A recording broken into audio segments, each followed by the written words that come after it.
Before we get started with this video, I want to talk about 2 safety tips. If you create a project like this, I used a hot glue gun and the metal gets extremely hot. You do not want to touch the metal right after it's had the hot glue on it because it gets very, very hot. So be careful with the temperature. The second thing is that if you do any sanding on the tin, you want to wear a mask or be in a place with a lot of good ventilation. You don't want to breathe in little particles in your workshop. So if you can go outside or wear a mask when you're doing things like that, that's always best. Hey everybody, it's Lynn from A Bit of Birdsong, and I am out in the workshop this morning. I think it's supposed to get cold here soon, but it's beautiful today, so the door is open to the workshop. I wanted to show you what I made with my FUN-PAX. Now, a lot of times when people make these little like shadow boxes or vignettes or altars or shrines, whatever you want to call them, with the Altoids tins or other metal tins, they make it so it'll close. Well, I just seem to not be able to stay within the boundaries. So mine is meant to sit up, and of course you can't see from this direction. So maybe I can pull the camera down. There's definitely more light from overhead. On the inside, there's part of one of my postcards. I love that it had the stained glass window, and the postcards are all random. Like, I didn't just choose that for myself. I just picked one at random. And then on the cover, I took a little bit of ball chain that I had in my stash, and I used my very sharp awl, the vintage one, to punch 4 little holes across the top. I used a piece of scrap wire to just wire this to the front, and I put the pendant on it, and then I hot glued that down so it's not swinging everywhere. And I noticed this little adorable little tag that Carolyn made for me. Carolyn, I love these. That would be so cute, maybe to glue on the front, but I'm not sure yet. Because it's also pretty to see the different colors of the alcohol pearls and alcohol inks that are running down. I did sand the box a little bit to get some of the labels off, or the writing, you know, how they put the information about ingredients and where it was manufactured and all that. And then I glued a piece of wallpaper to the front. So that's that sort of Art Deco looking wallpaper there. It's so hard to beat outdoor lighting. So let's take it outside. And you can see with a backdrop of the trees and the leaves how pretty it is. And then on the back, we'll probably go in to look at this, and I still have to sand around the edge there. I don't know that yet though. I kind of like those numbers. And then on the back, we have a little tiny journal. Okay, there's the flower, the little trim. We have the bird. I just cut mine out. I cut kind of close to the edge, but not too close, because I knew that if it started unraveling, it would unravel into the actual body of the bird. There was one spot at the top where there were some threads that were kind of standing up.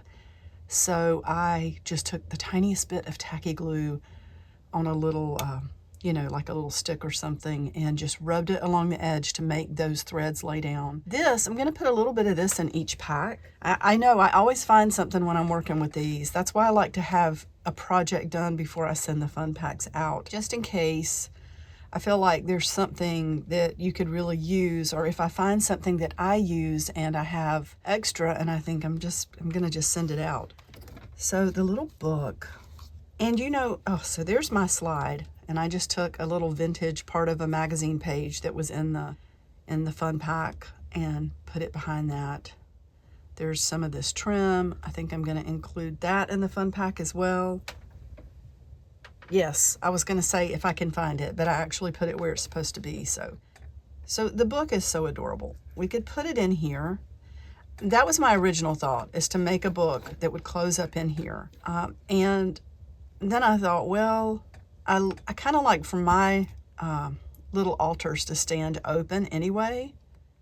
And we got all these little shimmery things in the back. I just laid some tacky glue down and dropped some of these on top of it. And of course the tacky glue dries clear.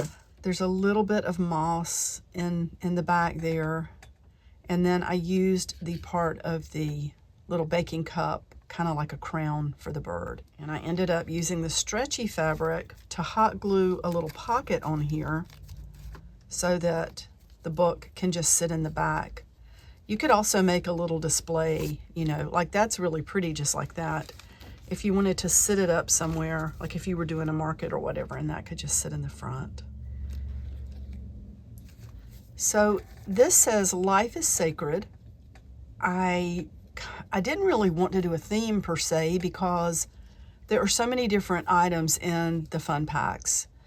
And for my postcards, I ended up just cutting out little slices that I wanted to showcase, like this big chandelier and all of this gilded, the candlesticks and everything. This is Susie Baker King Taylor. She was on one of the cards for the famous women of the Civil War.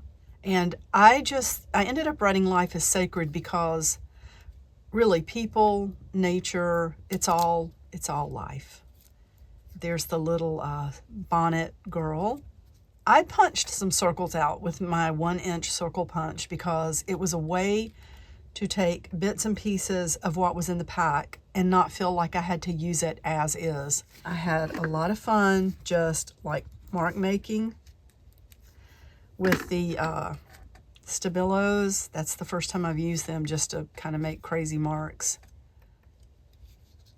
There's just the little number 4 torn out of the California postcard because I thought, well, the California theme doesn't really fit in with this. And again, the FUN-PAX, part of the purpose is to give you things to put in your stash. You know, you don't have to use everything all at one time, but you can. I loved the doorways and the windows on the old postcards. So again, I cut out of mine and took just images. So I may come back through and put some quotes in. I did put an old postage stamp on this page, and I love the contrast of this blue Stabilo with that deep red paper. Like this, look at the, what do you call that? Like a spire or it's really pretty. I just cut out part of it and I like that. I have room to add a few more little images. Oh, I love that.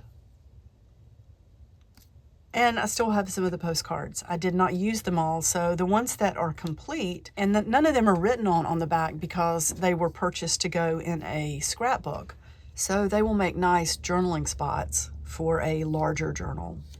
And you can see the old magazine page. I just cut these tiny little pages. It's like 2.5 inches this way, and I don't remember. Because I started off, okay, we have about 3 across this way and then 2.5 this way because I had cut them too large and I wanted it to fit in here, but then I didn't end up putting it in there anyway, but that's okay. I still like the smaller size. And there's a little drawing, one of the little faces in there. And that is the little corner of that sheet from St. Jude's. I love that little jar with the lightning bugs. Everything is so symbolic as well. I mean, we used to go out and catch lightning bugs in jars and then we would let them go. But it's so symbolic as far as just being trapped. And definitely a lot of things in history where people were just trapped and could not. They could see the world, but they couldn't take part, which is horrible. So again, just mark making and stuff. And when I have thoughts like that, sometimes I will write those down. Hopefully this writes. I might just write that there. So that's the project that I made with the little FUN-PAX this time. I should stand it up to put that in because I don't want to force it too far opened or closed. Oh, and the tiny little beads. I realized how cute they were with this little project, so I'm going to add some of those to every little tin that goes out. Anyway, I like it. I just need to... I like the way it turned out, so maybe we will have it just sit up here where I can look at it every day. If you stay tuned, I want to show you a portion of the scrap exchange that I didn't show you last time. Perhaps it was closed off because of weather or temperature or whatever, but it's a really pretty area. All right, bye for now. So this is a beautiful outdoor space that sort of sits like a courtyard between two portions of this large building. Great place to sit outside and have lunch, have like tea or whatever. Don't forget to reuse, repurpose, recycle.